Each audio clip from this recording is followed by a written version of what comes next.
have we accomplished? We, all of you. Because without all of you, it's not a cliche. You'll hear other leaders say it too, and they mean it just as much as I do. Without all of you on the front lines, there would not be an American Postal Workers Union. And all the things we've been able to accomplish collectively over generations really takes place on the front lines of the struggle for justice. So we applaud everything you do, and you should applaud yourselves and each other right here and now for all the work that you do in this wonderful place. I'd like to remind us that in 2022, I think we had a remarkable year. And sometimes we forget. We deal with the day-to-day hassles, the day-to-day problems. We all got our, whatever our personal lives bringing us. Some have young kids, some have elderly parents. And we give to this cause from our heart, our passion, for us, our families, our co-workers, our community, and our country. So, think about 2026. We ratified a really solid new contract. And we implemented huge accomplishments. Historic postal reform. There's a seat right Getting there. rid of the free funding Right mandate. here. Goes strongly in the post office. Didn't solve all our financial problems as the public health authority. It was a big step in the right direction. We had record COLA last year. Inflation stinks for the working class. Harder to buy cars, harder to buy homes, harder to feed ourselves and our families. But how many workers do you know that have an automatic cost of living adjustment? Not many, if any. And even in the postal system, we're the only union that has full COLA. The other unions have gone to what they call prorated COLA, we call COLA light. So we have record Senior COLA. seats up there. A terrific organizing project. Full union power. 5,000 new members on top of the members we normally sign up coming through the organization. We had our democracy on full display. How many people went to the National Convention? That's union democracy. We had our national union election. And throughout the year, people like you were enforcing the contract, defending workers' rights, and that's what 2022. Now, that's not everything, but just, I showed my age when I went back to Okay. But, the struggle always continues. For those of you who knew our former President Mo Bella, that was his line all the time, right, Tommy? The struggle continues, and he's right. So we can never rest on our laurels. I remember telling my wife many times, being at the union hall, I'm almost done this week. When I get this project behind me, I'll have more time. And then another project hit us the next day. So that's just the way life is in the struggle. So we had some big challenges. And I certainly want to talk about some. We talked about some of them honestly. Obviously, the workplace environment, very concerned about. We'll talk about that briefly. And the question of the postal management modernization. But very quickly before I get to that, we did get a new COLA, third COLA. Quite frankly, I didn't think we were going to get any because it's based on a certain benchmark. But it's another $208, another example of what COLA means to career work. Unfortunately, PSCs as of this moment don't get COLA, and that's a problem, and we're going to continue to work on that. But we got the new COLA. The Supreme Court just heard a case yesterday, or the day before, you should all be aware. And you may have read some in the news. It's called Groff versus Georgia. Groff was a rural letter carrier who refused to work any work on Sundays based on his religious beliefs. We, as the APW, believe in reasonable accommodation for religious and other grounds. We shouldn't waver from it. But the law is settled, and there's a balance. And part of the balance is how, if I can declare my own day off, somebody else is going to have to work that. If I can declare my own day off, somebody else may be mandated for a holiday they wouldn't otherwise have off, or be forced to work over, or not have as many weekend bids that we earn through our seniority. So we're very concerned about the Supreme Court in general, with their attack on voting rights, women's rights. This may be another attack on union rights. Our seniority is largely how we defeat favoritism this Supreme Court could undermine our collective bargaining success over the years and have a strong seniority provision. Doesn't take away our position that we believe and will uphold and fight for reasonable accommodation on religious and other grounds. There's a balance. There's a balance. And a lot of people want to be off Sunday. It could be for religion. It could be for family. It could be for fishing. That's a day people like to have off, and we earn it by seniority. That case has just been heard. It will be ruled on probably sometime in the summer. Just want to make you aware because you may hear from people in the workplace. Yeah, maybe I can now declare my own Sundays off. And we got to honestly explain what we're for and why we are against Groff's position and we support the Postal Service position on this issue. Many of you read about the Oklahoma City pilot on truck drivers. We have a whole lot of work in this country where we don't do any of the truck driving work and installations in cities. And this is the first time, at least in modern history, where we've helped convince management, they had their own reasons for doing it, to bring back work that we never did in Oklahoma City. Back under the post office and the private. And we hope to spread that throughout the country. So if you're from cities and areas where we have no PBS, postal vehicle services, let us know. We're working on 5 more places, and we hope that this will include, maybe at the end of the day, 100 or more places and new work coming in. But we're excited. Brother Mike Foster has worked very hard on it. Your motor vehicle craft director collaborated well. We're very excited. Anytime we can bring subcontractor work back into the post office. And that Oklahoma City project right now is going very well. We got 204. We were promised a minimum of 125. We got 204 jobs that we've never had before. Some CDL training and non-CDL positions initially, and voluntary CDL training, so that we do the training inside and make sure our PSEs, from other crafts, grab those jobs first, and then went to the street. And most of the people got the jobs for the people who are already doing them for the subcontract. So that's it on Oklahoma City. Very quickly, the question of electric vehicles. This is a big deal. It's really a big deal to convince this post office and this management leadership to go from 10% electric vehicles to 75% with the aim of 100%. And we can debate science and not science and all that stuff. Life on Earth is getting threatened here, and I'm not saying that 200,000 electric vehicles at the post office is going to fix the climate change problem that we're heading to in the past.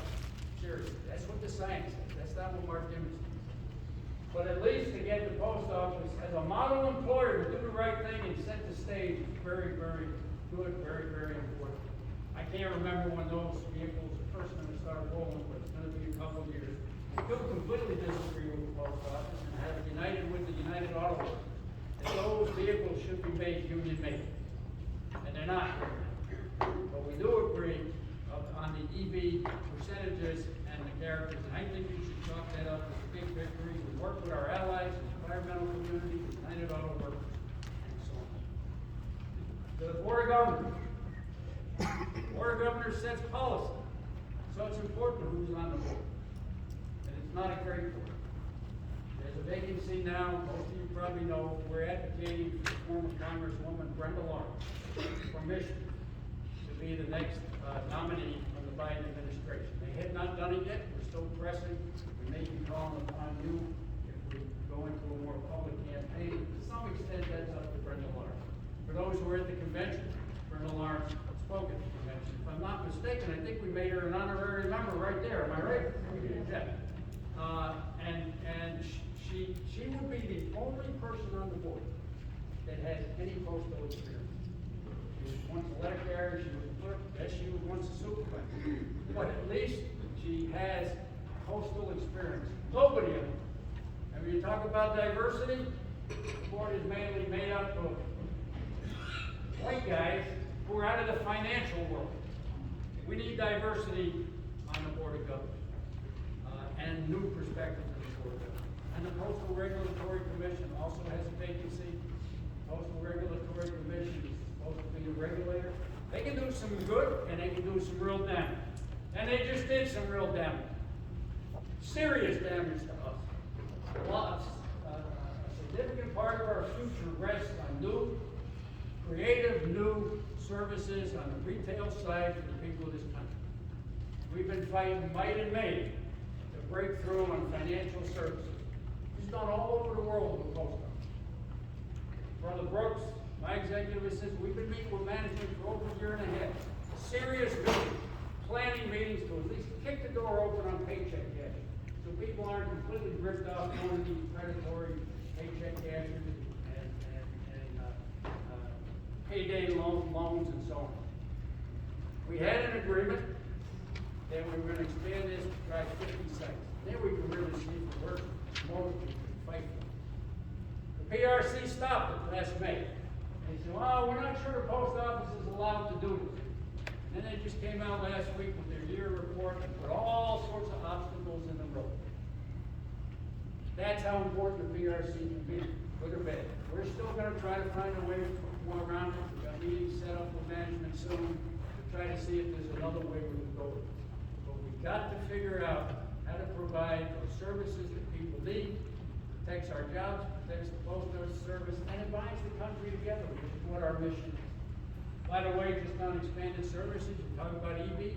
We run electric. Right here when we park, there were 2 charging stations right out here in the parking lot. I don't know if anybody saw them. Why can't the post office have a charging station? Tons of our, we have 31,000 post offices. Wouldn't that be a great thing to do? Put charging stations in post offices. Everybody knows where a post office is. Travel in the country, you go to the post office, charge up, get some coffee, get in the car. So, that's it on the PRC. Oh, but anyway, we got our thinking caps on the PRC. We got one vacancy. We hope to get a good person on there. We had somebody we were promoting, but something came in the way and we had to change, so we'll just keep good to go. So, is Judy going to be able to hear? No. Okay. Quickly on legislation. You all did a wonderful job on the bill. When we put out the calls to call senators on days of action, there was one day we had 25,000 calls from people like you and our friends and allies all over the country. We got a big piece of legislation done. We're not done. And legislation is challenging. It's almost an understatement. It's challenging as heck to deal with this Congress. You can see that in the news every day. And so we certainly are still trying to return service standards to July 1st, 2012. That's one of our main goals. It's tough to get done, but we're not going to give up. We're going to keep pressing.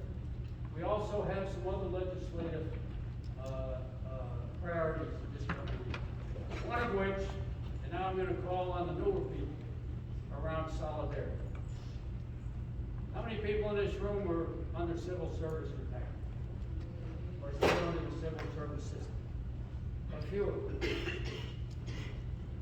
want to tell them what happened to you and your Social Security? For those who don't know? Anybody know? Sometime in the early 80s, about 82 or 83, Mr. Double Shift Reagan took 60% of my Social Security, and I've paid into it for years, and I'm still paying into it. And since I retired, it probably cost me more than $100,000. Now, you take that back and vote for a damn Republican.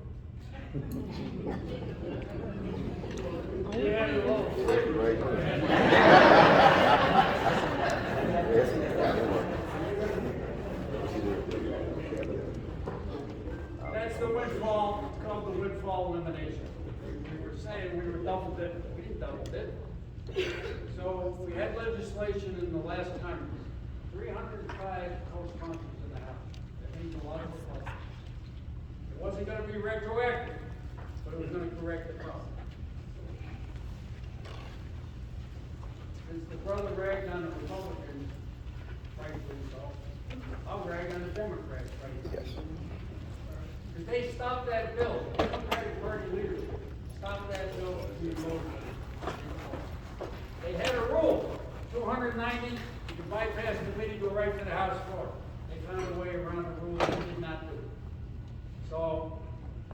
have challenges and hurdles on both sides of the aisle as they go. So now with a new Congress, we gotta start over.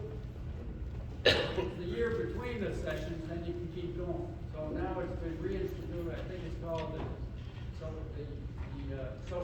Social Security Fairness Act. I hope I got it right. And certainly ask your Congress people to co-sponsor it. We do have some strong bipartisan support again. The people on the Republican side who are leading it, some of them were voted out of office in their own primary, which is unfortunate. But we're gonna be pushing that. But here's my call for solidarity. This doesn't affect almost any of you in the room. But the people that paid this penalty are the people that paved the way for the rest of us. And so now it's our turn. We're on the first. Well, everybody here is on the first, right? That's what we're on. You can say, well, you know, guys like Diamondstien and under civil service will eventually die off and it doesn't matter. So we ask you to make the call. We ask you to visit with the congressman. We're asking you to do something that doesn't affect you directly, but it's the right thing to do from the standpoint of solidarity. So that's on the agenda coming up, and there are others, but those are the only ones I wanted to highlight today. I don't want to go on forever. Sister Powell talked about the Young Workers Conference, not going to talk about it here. And Dalio Freeman will speak to you about the Human Relations Assembly that they have. And I encourage all of your local and state organizations to participate in both. So let me get to the two things that's probably most on all of our minds. So one is the network modernization. And we got two locals in this room that are getting hit early on with these. And we got a lot of different opinions on this, and I respect it. You're gonna get mine. Now, I still remember certain things like this Augusta thing. I remember listening to an interview. I think it was on Martin Luther King's Day. Martin Luther King Day holiday, years ago. They were interviewing a woman that had a criminal record all her life and had been pardoned, I believe, by President Obama around the holiday. And they were interviewing her on the radio, and they asked her, how do you feel having a criminal record all these years? The record was, she was arrested for integrating in Louisiana, a public swimming pool. She said, I wore it as a badge of honor. But, this is what I remember. Doing the right thing isn't always easy. But doing the right thing is always right. I'm going to share with you the right thing from my point of view. I didn't run for this office to be popular. I didn't run for this office worried about the next election. I ran for the office promising my best effort and always the truth as I saw it. And I think sometimes we get too hung up in which, all of us, which way the wind's blowing, what feels good, what doesn't feel good. Years ago, it's a funny story in a sense, ironic. I was the lead union organizer trying to organize New Breed in Greensboro. New Breed was whose company? It was the Joyce company. While we never met then, we go back a long way. It was a battle. I came to headquarters, APW headquarters, and we had a plan to organize the workers, follow the work. I had filed agreements, try to do the best you can, and I think some other folks have. And when I got up there, it doesn't matter who they were. I thought we should pull agreements because you're going to organize workers. It's hard to organize it if you say we want your work and we don't care. We're organizing, we're saying we care about it. Two of the top leaders of this union told me that that case cannot be won, it's not a violation. And I asked one, will you say that in the e-board? And he said yes, he never did. I asked the other, he said, if I pull that agreements, I'll be eaten alive in the next election. That, sisters and brothers, is not the kind of honesty that I believe we should have as union people. You're going to have stewards training here, right? What do we tell our stewards? Do an honest investigation. Who, what, where, when, how, and why. Deal with the facts. Try to leave out the emotions. And then move from there. If it's a violation of the contract, it's a violation. If it's a problem, maybe it's not a violation, but we work to fix it. So I just believe in telling the truth. And here's how I see what's happening now, and I'll give you some perspective on two fronts, and you can take it for whatever. One is just the constant change that's gone on since I've come into the post. I just want to give some perspective. Okay? How many of you came in on the LSM? How many of you have never heard of an LSM? Seen an LSM?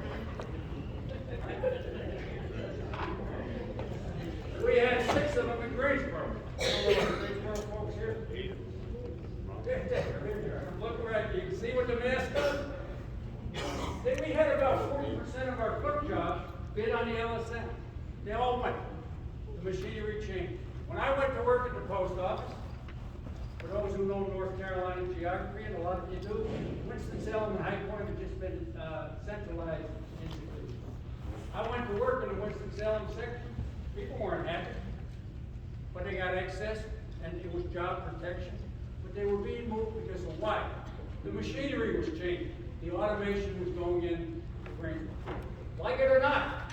Not that I like it, but that's what was happening. Many of you have seen the same thing. Some of us had rec centers. Brother McKenna and I were presidents of locals at a rec center.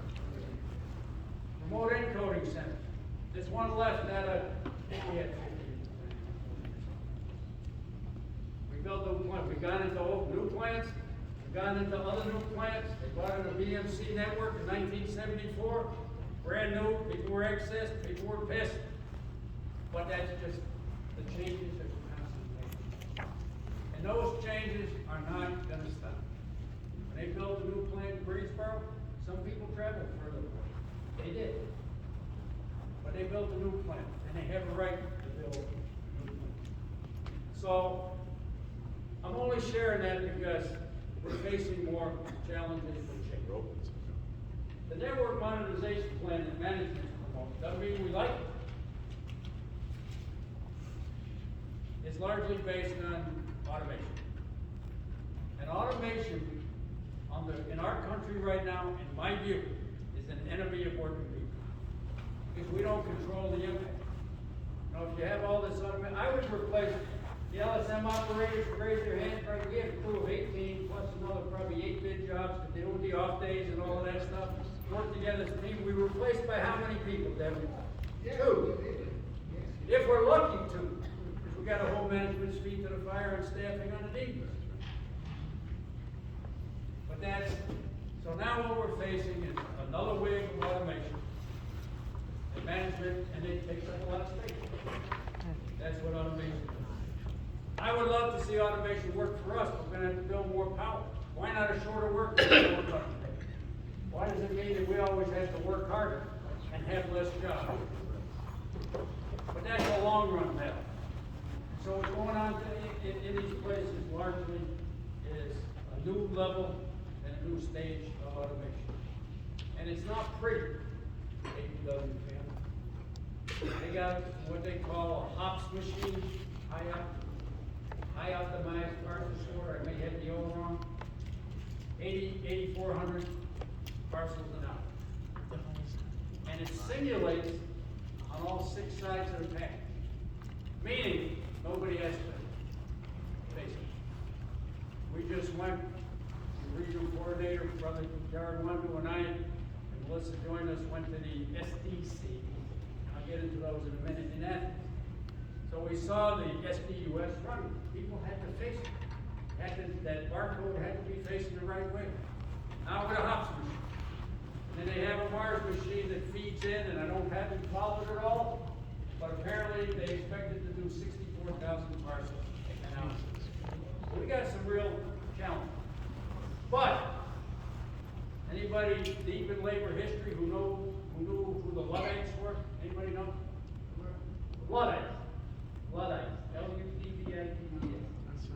It was a movement amongst the British working class in the early 1800s against, it wasn't automation then, but against mechanization and machinery. And the Luddites actually destroyed and sabotaged the machinery. But it didn't work in the long run. And And the reality is, we're not Luddites. Period. We gotta deal with this automation the best we can. So, on a mile-high view, I think that we're facing a triple win. Right? We got the automation and the technology changes. We have what I consider, and I didn't make this up since I got here, a rotten RI 399 agreement, which is a regional instruction 399, which deals with the jurisdiction between the foot craft and the mail handler craft, tripartite post office, mail handler. It's a lousy agreement, and we're stuck with it. Nobody in this room had any responsibility for that agreement, but we're all living with it. The RI 399 is so difficult for us because as the work gets de-skilled, we were on the LSMs, right? We all had schemes. You had to notice stuff. You had to key it. As it gets de-skilled, mail handlers keep having more claim to the work under this RI 399. We've even had serious conversation at headquarters about whether to pull out. And so far, and we're going to remain open to that, pull out our agreement, but so far we believe that it would get worse. Because you all have local inventories, you have, and a lot of them are quite good. So we don't want to disturb that, but we constantly think about these things. And then we got the third whammy that ties into the second, which is we don't have one postal union. So we're fighting each other over who's moving the mail, instead of united together against management. You put all those three together, and we got our hands full, and we do absolutely have our hands full. But I believe each challenge has to be met with a sober, honest assessment. So my assessment starts with the book. I got an old one, by the way. Picked it up. This is like 2 contracts ago. But it hasn't changed in this area. Now, we call this the union contract. That's not quite right. It's a contract between the parties. It's a collective bargaining agreement between the American Postal Workers Union and the United States Postal Service. So if we were writing this by ourselves, it would be very different.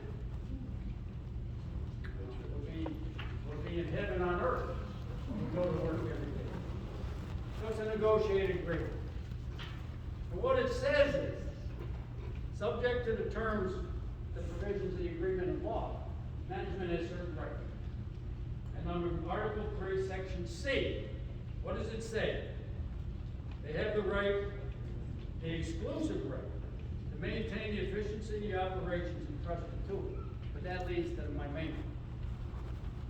To determine the methods, means, and personnel by which such operations is to be conducted.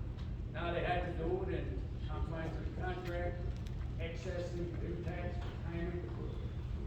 Can anybody read anything else into that as to whether management can build the building, whether they can bring in new equipment under the contract? Of course. And the answer is they can do that. That's the honest answer for all of us here and everybody you work with, and you're the leaders.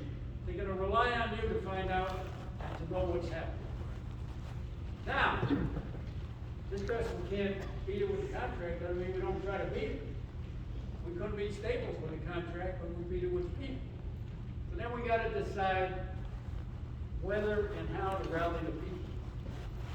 And until we know more, we don't know a lot. It's very frustrating, and we're as damn frustrated as you are. And the managers we deal with are not much different than the managers you deal with, except they got more power. We're not getting the information we need. We're on the verge of probably filing some unfair labor practices and other things. Everything is constantly changing. Every time we meet on Atlanta, the next time we meet is something different. So it's very frustrating in that way. But here's what this president, you'll have a chance to get rid of me some other time if you want to. We're not taking to the people of the country, whether a mail handler or clerk is moving their box.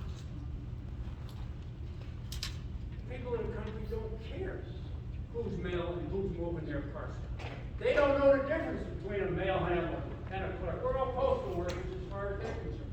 They want their packet, and they want it on time. We're very concerned about moving carriers from retail units into larger carrier units. I failed to mention, probably most of you know, there are two aspects of this management. One is regional sort centers, Atlanta, Charlotte are on the front end of that. And the other is sorting and delivery centers, where they're putting large sortation, they're bringing carriers into larger buildings and larger sortation, some sortation in buildings, and that's what we saw that. The SDUS was running. They probably got about 140 carriers in there and have about 140 slots. So, let me see where it was. See, I got diverted going back to what the SNDC was. But, our serious concern, and the incentives we're concerned that management's gonna have when they empty out some of these buildings. Right, you got retail units, window and box, and a carrier unit. They take out the carrier unit, put it in a bigger place, what's gonna happen to them? So we're working very hard to get an agreement. We've had verbal commitments, but we don't take verbal commitments to the bank. That they're not gonna do any of that. This is an effort to speed up parcel delivery, get back to overnight delivery within a regional market, get within 2 days with 95% of the country. I don't know if it's gonna work, that's what they're saying. But it's also very hard to take to the people of the country. It's not hard if we know your post office is closed. When Donahoe did his plan, Postmaster Donahoe in 2009, 2010, 11, he said, we're doing this to destroy overnight delivery everywhere in the country. And that's when we lost overnight delivery from one side of the street to the other. That you can go to the people. And we should have done better than going to the people. But you have to decide what and when to rally the people. And we also have to decide what to take to our own. Now, we're not the military. And frankly, I'm not a veteran, my dad. But you don't want generals leading troops into battle when we're going to get creamed. We're not afraid of battle.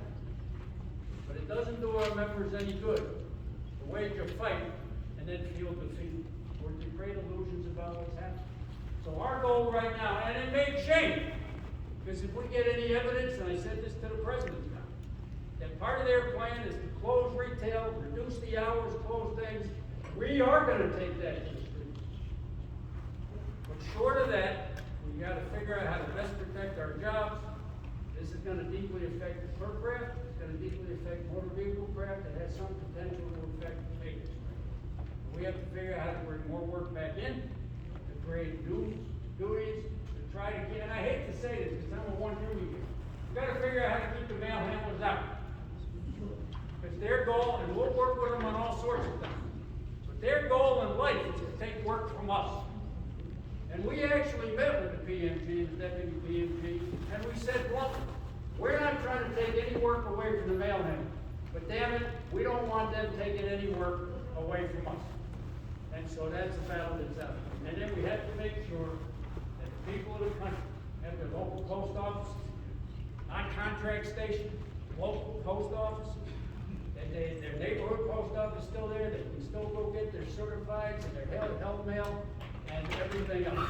So those are the kind of things we're working on.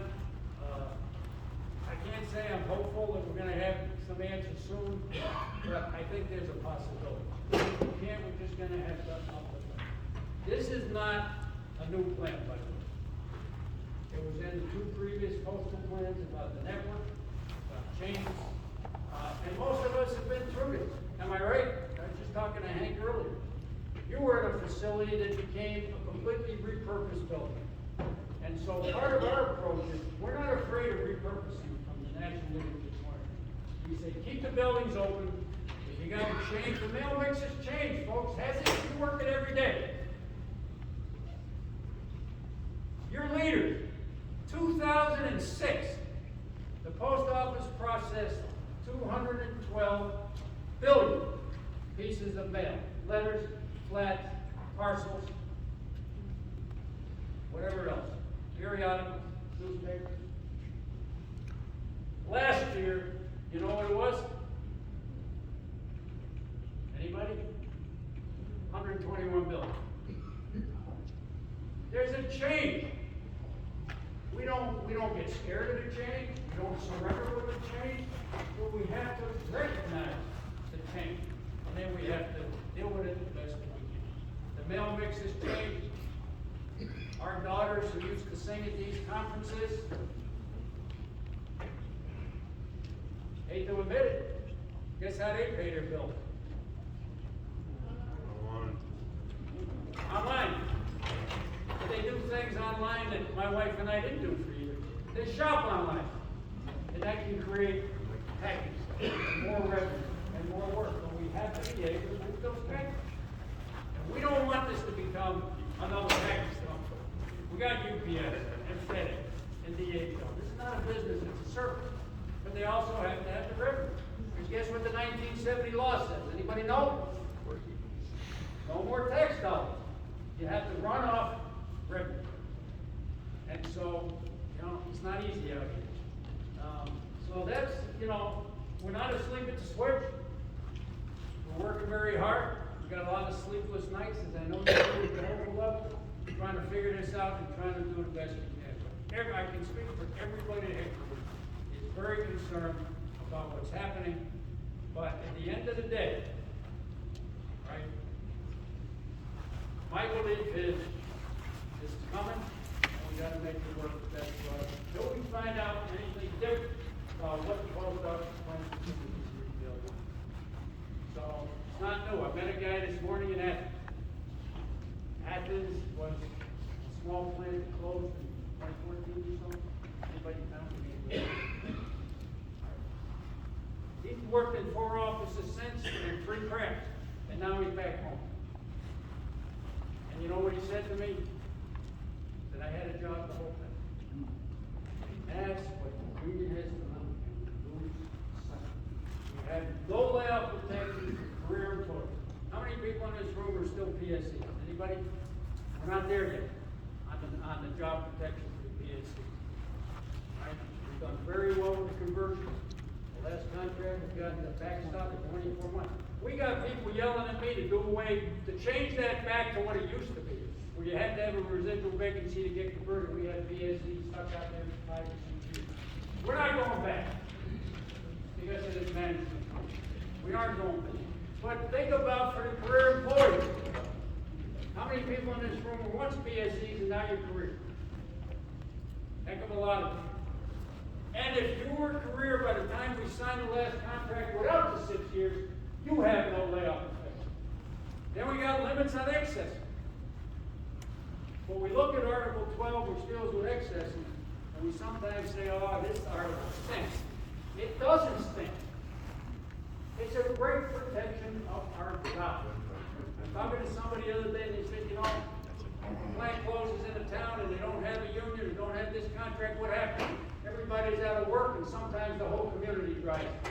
That's not going to happen to us. Now, before 2010, before I got here, I don't take credit for this. I took some credit for this. We had people excess 300, 400, 500 miles. What happens to your family? What happens to your kids that get pulled out of school? How many people got divorced? How many people's homes were underwater when they had to move and they couldn't even sell them? That can't happen now. We got the 50-mile limit. Yeah, somebody may be in a different craft. No fun for a period of time. Some volunteers take advantage of it, and they like it. But for a lot of people, it's disruption. We know that, we respect it, but let's not lose sight that we're protecting the job. Now we got this, I consider it a boogeyman. Isn't this going to cause a reduction in force? This is a rip, it's a layoff. I don't see how any of this leads to that myself. We've never had a rip in a post. And while it's no fun for the PSC, they have to reduce PSC hours before they head to a rip. You got to do all sorts of things. It's not going to happen, but these things keep getting raised, and somehow we're not fighting hard enough because there's some big bad rip that's coming. We have no indication that this is going to lead to a reduction in force. We're going to be vigilant. We're going to keep our eye on it. And we, if we have to, we'll approach management about trying to negotiate it early out if that's what keeps them from having to go rip. That's not on the table. Don't misunderstand it. there are many avenues we have, because I get that question a lot. When's the early out? I want to go. It might happen, and it's happened before. So I think we just got to do the best we can as a group. Be honest with each other. Be honest with the members. Realize that we've been going through with the Atlanta people. Where are the Atlanta people? You have to deal with North Metro. That was a change.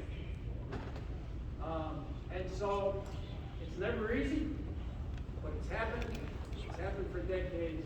And for better or for worse, it's going to continue. Protect as many jobs as we can. Protect as much service as we can.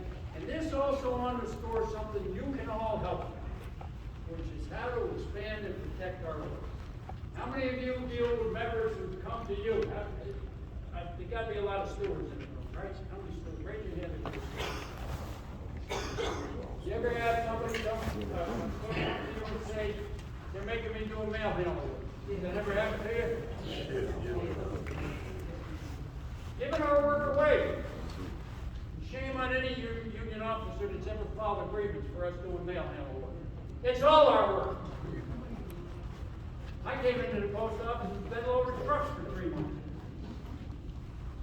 I never complained about giving away our work. So we have to be willing to protect our work, file grievances. We're in an office today. Managers are doing too much work. They got their grievances. Letter carriers are doing clerk work. 204Bs are doing clerk work. Got to get those statements. You got to fight back. Got to fight for more jobs and stand. So enough on that for now. You got my honest views. You may or may not agree with them, but we're in this together. We're going to do the best we can. And what I'm saying, I'm not saying I agree with it. Don't misunderstand me. I'm not saying I even like it. I'm not sure it even makes any sense. But I know what management's rights are, and I know where we fit it. And you've got to punch them in the nose on diminishing service. We'll do it. We'll do it together.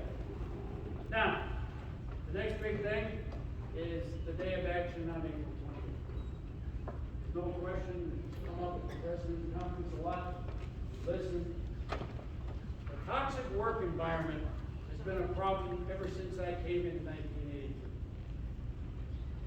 This culture of hostility from management to the bargaining unit, which then also affects relationships with each other. Sometimes we take it out on each other. Sometimes people, bargaining unit employees, our members fight each other under this kind of stress. And we know it's getting worse. Why? There are probably a number of factors. PSCs were more vulnerable when they came in. There were far more women PSCs, so sexual harassment went up. And a lot of younger people coming. Short staff directly impacts the work environment. The stress, the long lines on the window, and the stress that the window clerks are running. So we've tried everything we know inside. Task force, last 2 contracts at the national level. We appointed a field task force, really hardworking, dynamite local officers that helped with advise. Years ago, we had accountability day, 1997. Who was here in accountability day? Right? That was a day that we declared, and Mobile was president. We got to stop this harassment. We're going to hold management accountable for the way they're treating us. And here we are in 2020. So we're up in the game, up in the effort. April 28th is Workers' Memorial Day. A day chosen by the AFL-CIO to bring the spotlight to the struggle for safe workplace and to honor those that unfortunately, and then nobody ever should have died at work or injured at work. And it's the anniversary of the OSHA Act, so it makes sense it's April 28th. So we've identified that day as a beginning. And a number of you in this room, I think, I'm going to get everybody, are on this broader committee that's helping move this forward. 3 things on that day, and the day's a beginning, not an end. This isn't a struggle that is going to be over in one day of action. We have a workplace environment survey that the committee worked on. Miriam, who else is on that in the room here?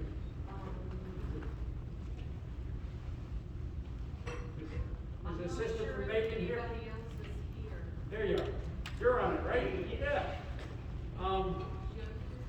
Joe, you want to do it? Maybe Charlie, but whoever is number of you. So it was their idea to do a survey. Excellent idea. And it's not a management survey, it's a union survey. We tell our people don't fill out their management surveys because we're gonna use it again. But we want to hear from the members about how they feel about the work. Have they done anything, or have they involved? And what they think. Thank you.